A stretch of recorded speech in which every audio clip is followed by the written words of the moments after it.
Hello, ladies and gentlemen. Welcome to the second edition of the Garden State HS Wrestling Podcast, Near Fall. I'm Donald J. Brower. Thank you for tuning into the first one. We got a lot of positive feedback. I know a lot of people were giving me compliments this weekend during district weekend for how it turned out and just some of the stuff we talked about. So thank you. Special shout out to a few of the Montville parents who took the time to tweet me and talk to me about how of a podcast it was. We're going to go into a little bit of the districts, talk about our wrestler of the week, which actually for the first time ever on my site is actually a female wrestler, but we'll talk a little bit about that, go into some districts, some surprise losses from the districts, my region picks, which are going to be online. I'll kind of gloss over them a little bit, but they'll be posted by the time this is there on the site. And a couple questions. One thing I want to get right out of the way first, a huge apology I talked about last time about including more of Hunterdon and Warren counties. Made a huge oversight, and it bothered me all week, and it was not intentional. Huge congratulations to Hunterdon Central for winning its 1,000th match in program history. Only the 5th in the country, 3rd in the state with Roselle Park and Paulsboro. Great job this year. I know they wish they had gone farther and gone down, but huge congratulations to the coaching staff, the wrestlers there, and it just bothered me personally. I didn't get a chance to say it, and as I was driving home, I was like, no, the one thing I forgot to say. So once again, congratulations to them. Now this weekend was this past weekend was the districts. Just kind of a recap. I know I have the how did I do that I have up on the site if anybody wants to go in depth and check it out. But some of the districts I had talked about last week.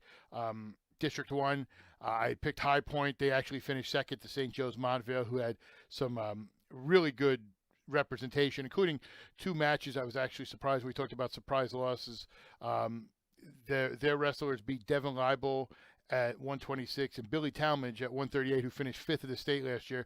That was a little shocking to me and kind of opened my eyes. So St. Joe's Montville took 1. Pope John took 2, like I thought. Kittatinny 3. District 4, Pascack Valley came out of nowhere, took that one. So congratulations to them. 5, Mount Olive took that one over West Essex. I almost wonder if some of my fellow writers in the New Jersey Wrestling Writers Association have to look at those rankings again at the end, as we had West Essex a little bit ahead, but Mount Olive, a good team. Not only now, but you look at some of the wrestlers they have on that squad going forward, they're going to be solid for the next few years. They're going to be keep replenishing guys from the youth program, and from what I understand, they have kids, as low as 4th, 5th grade who are actually contributing to that youth program and should come in. And Mount Olive will actually be who I'll be talking about in a few minutes with my wrestler of the week. Number 6, Montville. Great job there. 7, Bergen Catholic. I think they won Advanced 13 and had 12 champions, or right around. I think they advanced 13 and had 8, 9 champions. Another District 8, Paramus Catholic took that one. I thought Jefferson would have it. 9, Del Barton, like I thought. 10, Hanover Park, like I thought. 11, Mendham, like I thought. We'll have an interview I did with Coach Baig, the Mendham head coach. After they won their 2nd straight district, and a little history for the team with some wrestlers avenging losses, and Gage Armijo actually getting his 100th pin. Not his 100th win, his 100th pin for his career. He trails right now, if I remember correctly, Andrew Campolantano, who had 116. Might not get it unless he goes on a pinning streak, but he's right there. Number 12 came down to Warren Hills, West Morris. Warren Hills took it. 13, Peaburg. 14 was open. Turns out any of the teams I mentioned weren't one of the teams I thought would win it. It was Cranford.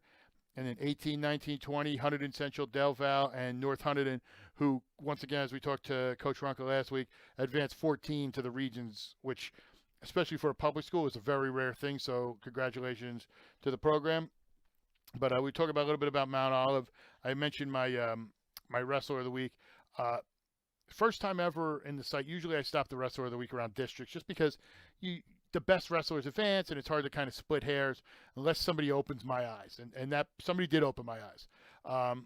Carly Anderson for Mount Olive, who wound up winning the North Girls region at 135. And she wound up going out there and just having an amazing tournament. She wound up pinning in succession the the ninth seed, the eighth seed, the first seed, the fourth seed, and the third seed to win it, and was actually trailing in the finals 6-2 when she got a reversal and hit a mousetrap for the win.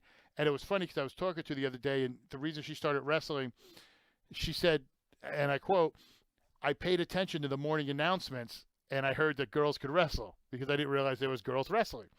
So she went and tried out for the team, and she was a top-level gymnast on the Mount Olive team, and used to do it year-round. Now still does it a little bit with the club, and I guess gymnastics for girls in the high school is a fall sport, so she still does it for Mount Olive. But her and a teammate came out, and they really didn't know anything, but she liked it, and she liked being the aggressiveness, and she enjoyed it, and now she's going down and has a chance to put her name on a very historic board because Mount Olive has had some great representation, in states and just as a program as a whole. And I know she's told me that if she wins, it's not so much for her, but she wants to kind of set the path for girls wrestling going forward, as it is only realistically in its second year with a tournament. But just the huge uptick with her and other girls who are participating, because I know North Hunterdon has a great squad. I know Warren Hills has a great squad. High Point has an entire team. High Point has almost 14, 15 girls itself, and I know that's changed their schedule, how they practice, because sometimes it'll alternate what days because they don't have the biggest room up in High Point, so they'll have different days with the girls. But huge congratulations to her. She's only a junior, 24th seed, and like I said, just to go out there and win and take it one at a time. And she even told me, she goes, the only thing I wanted to do when she went out there was not get pinned in the first match. She had lost to the ninth seed, who was a North Hunterdon wrestler. She got pinned in a previous tournament, and it was her only loss and her only pin loss. So she basically didn't want to get pinned and wound up, winning the entire thing. So congratulations to her, on that, in that situation. That actually leads me into my first question. I know we took some questions last week, and everybody loved the new format. Everybody kind of liked what I did and wanted me to add some stuff. So go to the question, because it's a nice segue with the Mount Olive. Bill and Butler actually asked me, what do I think of the girls' tournament? I enjoy it. I think you always want to kind of give young girls, ladies, the outlet to wrestle if they want to. For years it used to be they were one of the smaller girls on the boys' team, and you would always have that debate with, do you want to wrestle a girl? Because if you're a boy, there's really a no-win situation. And I hope I'm not being controversial here. I'm just my point of view from when I was there. You don't want to wrestle, if you're a boy, you don't want to wrestle a girl, because if you beat her, you beat up a girl. If you lose, you lost to a girl. There's a no-win situation, so you don't want to put yourself in that scenario. So now that they have it where girls can actually wrestle other girls, I think it's great. What I'd like to see more is, it seemed to make the tournament last year a little longer. As it, obviously with the finals, you're doubling up presentations and awards and such. The only thing I would like to see too is more of a push with it, as far as getting those really talented girls in and getting them up to stuff, because there seems to be a gap. And what I mean by that is, you have the girls who have been around, done it, maybe had an older brother, or they like to do it and they wrestle for years. And then there's girls who are just getting into the sport, who are giving their all, but there's that kind of middle gap in between. You kind of want to close that so you have the best of the best. But other than that, I think it's, for the second year, the excitement around it has been huge. And I know there's a lot of counties having their own individual tournaments. I know, if I remember correctly, I saw Warren Hills is having a New Jersey, Pennsylvania meet coming up, and I know that was big. I know earlier in the year there was a meet with Hunterdon Central, North Hunterdon, Warren Hills girls having a match. So it's growing the sport, but I have absolutely no problems with it. I know you're going to have some old guys, girls are. I have no problem with it. If it's improving the sport and it's something that, helps, I love it. And, one of the big proponents, and, you get to see how wrestling affects everybody, was Ashley Iliff from Newton. She wrestled, and her father was a state champion. Now she's taken that role of coaching girls. So I mean, you look at that and you see that. So, she's done a great job, with promoting the sport of wrestling, and that's all you want. You want it to grow. That's in any way, if wrestling can grow, it's good for everybody. So, I mean, that's, the big thing. And the second question I got is Paul from Pequannock actually asked me, how do I feel about the state tournament switching like it did recently from Friday to Sunday to Thursday to Saturday? I prefer it. It's easier. I'm sure a lot of the parents prefer it. They don't like having to pay that Saturday night in Atlantic City bill. That's usually the pricey night down there. It's a good amount of money and the food and such. The one thing I like about it too is, sure, you get out of school a little early. You miss kind of the end of the week, but you get that day to rest on Sunday. Too many kids, especially, we were talking about High Point or other schools, they're a good 2.5, 3 hours away. So once the finals go and everything happens, you're talking about at 6, 7, 8 o'clock. You get on the road and all the traffic. You're not getting home till 10, 11 o'clock, and you go to school the next day. So the way to get back there, on Saturday, and to be there and have the chance to kind of recoup. Plus, it's nice that you have everybody down there. It's just they've done it really well. I was a little skeptical at first because you have people having to take 2 actual work days off, but it's gone really well. And like I said, they want people to see the Big Ten championship of Rutgers, so it's you're not splitting your audience. It was a smart move. So it was a great move. But great questions, everybody. I really enjoyed the questions. I had to narrow them down to those 2, but there was a lot of questions this week. So if you want for next week or the week after, you want to make questions, you can send them to admin@morriscountyhswrestling.com, or you could do, you could to us and tweet us on Twitter. I'm at Morris County HSW. Now, I promise this interview, we're talking to Coach Baig. This is me talking to him Saturday at District 11, old District 9 for some of you long-timers at Morristown, and this is what Coach Baig and I had to talk about. I'm here with Coach Stephen Baig, talking a little bit about this team, second in a row here at District, just kind of what this meant. A little tighter this year, too, obviously with some matchups down towards the end. Just kind of how it feels to win a District title again. Well, I mean, it was really tight, and pardon me for my voice because it's shot tonight, but it's a pleasure and a privilege obviously, to interview with you.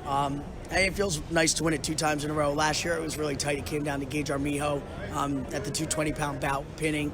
This year, we came back and tied it, then they went ahead, then we came back and tied it, and then finally solidified it with Josh Herman beating the Kearney kid at heavyweight. And I'm proud of him. Last year he broke three bones in his leg in the preseason right after the Morristown scrimmage, and to kind of come back now as a sophomore and to be able to achieve a district title is a pretty remarkable thing. Talking about Gage, talk about just kind of the career you've seen from him, because he was sort of more of a football player when he started out, and now he goes on the run. He's been on getting his 100th pin in the semifinals, his 101st in the finals. Just not only him as a wrestler, but just him as an athlete as well. Overall, he's a tremendous athlete. He's wrestled all his life, which obviously it's paying off now. He just committed to Springfield College, so super excited about that for him. It looks like he's going to play football up there. And just the hard work that he's put in over these years, and to be able to have, as a junior, it's the first one in our program that hit 100 wins. He ended last season with 102. I look back and see the kid's got 75 pins. I'm like, holy crap, Gage. Most people, it takes a long time to get to 100 wins, and it's a remarkable thing to have that done. And for him to turn around and get 100 career pins, it's very impressive. I know Andrew Campolitano had 116 to end his career. I don't think that's going to be achieved, but I would say in Morris County, I don't think anybody's come close to 100 career Yeah, I don't pins. think there's anybody that's close. Now, Cliff Saylor, if you can get in on this, I think we asked him in counties, but we weren't 100% sure. Thanks, Ron. Another wrestler who kind of made a statement here, Jack Bertha, I know, kind of didn't have the Morris County tournament he wanted, comes out, gets the big win that he does, comes out and gets that big win over Dean Sabercore, very tough opponent. It's kind of what you got his mind going, because obviously when people hit the MCT and they don't get the result they want, sometimes they can shut down, and he seems to be picking it up. Yeah, well, he was a little pissed after the MCT. It wasn't exactly the tournament he wanted to have. He was second as a sophomore. He comes in, he loses to a very talented Joe Davi from Del Barton, no doubt about it. But he kind of froze in that match a little bit, and it took away a chance to wrestle Dean at the county tournament, which he really wanted because he wanted to redeem that region final from last year. So him just coming back and beating Dean, and it seemed to be pretty handy, was excellent. And obviously, that's probably not going to be the last time they see each other. You know, we're going up to Region 3, and that match will probably happen again. So we just got to keep pace with them and do what we did up here. Now, you guys got a lot through. Some seniors, obviously, didn't make it. Just some young guys you have. Just talk about what you tell those kids, because obviously now it's more of an individual sport. Just kind of what you do to tell those kids who have helped the program that haven't been able to advance, but now you get to, get everybody going along. Yeah, I've told the kids all along, it doesn't matter who you are in the room. We're one family, and I know a lot of programs say that, but I really take it to heart. It's every kid in that room is the reason why we won a district championship today. It's not the 14 guys that came out here to wrestle. It's the 41 guys that we had in the program that every day come in to push themselves. For District Week, I kind of set it up a little special, which really includes the guys who aren't here competing on Saturday. We set up like a super shark bait group. We have a gauntlet in the room the second day, and like the guys that are competing today have to defeat all the guys who weren't competing to make it through, and then beat the coaching staff, which, by the way, none of them did. I want to point that out. Andrew Bryan could not take me down, which solidified that. And then so I do something different every day that really includes everybody in the room to get our guys ready for this week. And I think it paid off. It was nice winning that championship again. So. And finally, talk about, I know, but previously you've won Coaches of the Year, stuff like that. Talk about the Assistant Coach of the Year and him winning that, and just kind of what it means for the program, and you especially, because I know you're super close to him. Yeah, I mean, bringing Coach O'Brien on staff, OB, was something that I was so happy and proud to be able to do, to have somebody with his knowledge and background to be sitting next to us and in the room every day. That helped our program. As soon as he came on staff, that's when we won the state sectional title. I'm not going to give you all the credit, OB, but he definitely contributed to our success. And he moved out of Mendham, and he's commuting from Spring Lake this entire season. Even today, he came up from spring break. He needed a coffee. He goes, grabs me a coffee, and he's just an overall great guy. He's dedicated his life to the sport of wrestling. He started coaching, I believe, in 1968, 52 years ago. And to put the kind of effort he's put in, and he's a journeyman, but not in a bad way. 12 years as a head coach at Fort Lee. He was a head coach at Fair Lawn, head coach at Wayne Hills, head coach at Wayne Valley. He put in assistant time at DePaul, and he was 8 years at Pequannock before we were blessed to have him on our staff for the last 4 years. So we're really going to miss him. I wish I could keep him, but I understand why he can't continue on. That commute's killer. Completely understandable. Thank you for your time, Coach. Go enjoy this, and I'm sure I'll be talking to you and some Mendham wrestlers the rest of the season. I will too. And one last thing, just proud of all the guys. It's not just the guys that made it to the finals. A kid like Cameron Vasquez also being able to come in, and he didn't have the starting spot, and Cole Clanky was hurting, and to give it up to him and comes into this tournament and pins two guys to make his way out. I'm impressed with just everybody up and down. So thank you so much, Coach. Thank you. And we're back. Thank you, Coach Big, for taking the time. I know, as you heard, his voice was a little hoarse there from cheering out. He had a lot of wrestlers and representation. One thing I kind of wanted to do, as we wrap up this episode, a couple things I had mentioned I wanted to do heading in.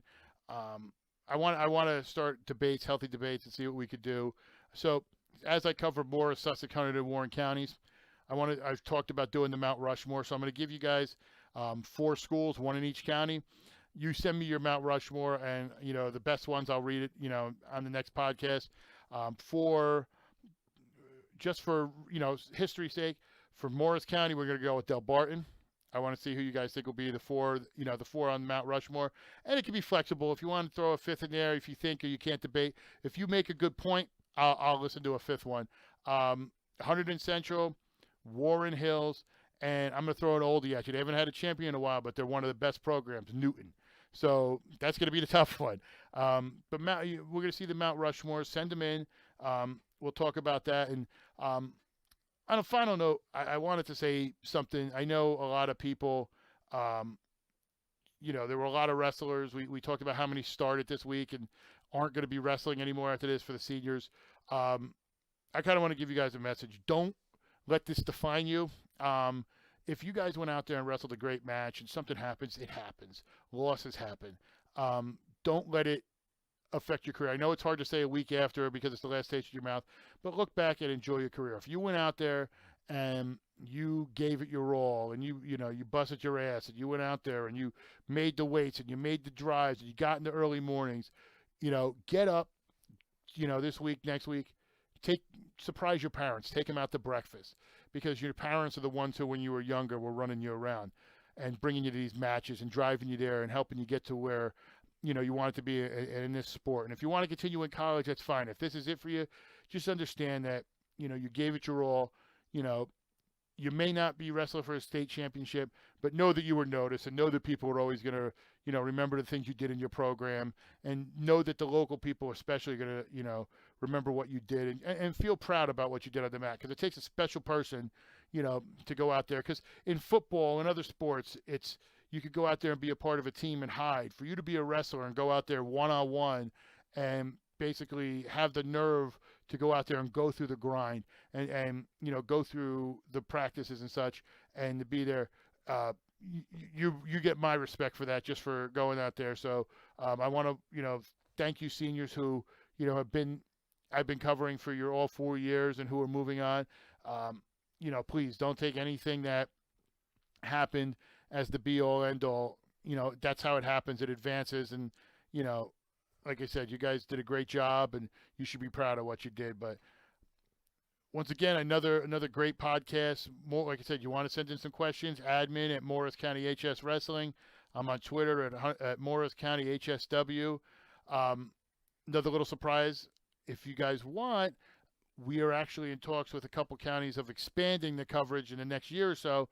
So the counties that we're actually speaking with, the Coaches Association, surround the counties I cover. So if you want your county covered the way we do for the other ones, please send us some messages and let us know and point us in the right direction, because we want to make this as big as we can. So my region stuff will be up. It's up there now. Most likely it'll be when this is posted. And if you guys got any feedback, please, like I said, reach out to me. But enjoy wrestling this weekend, and we'll be back next week as we get ready for states. Donald J. Brower, I'll talk to you later.